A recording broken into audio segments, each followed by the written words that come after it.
પ્રેમમાં સૌથી મોટી ગિફ્ટ હું એવું માનું છું, મેં એવો પ્રયત્ન ક્યારેક ક્યારેક કરેલો છે કે સમય હોય છે, વસ્તુઓ એવી આપો જો આપવી જોઈએ તો કે જેમાં તમારા સમયનું રિફ્લેક્શન થાય.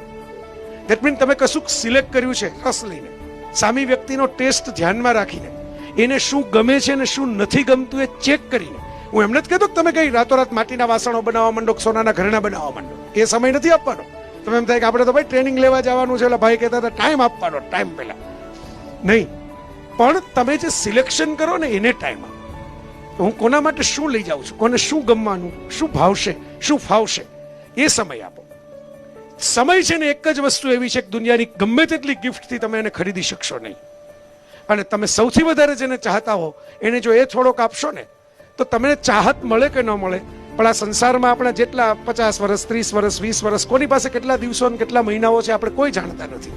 70 હોય ને 80 હોય ને 100 હોય, અને 2-5 મહિનામાં બાળકો આપણે ભૂકંપમાં હમણાં તુર્કીમાં જોયું એવું થાય.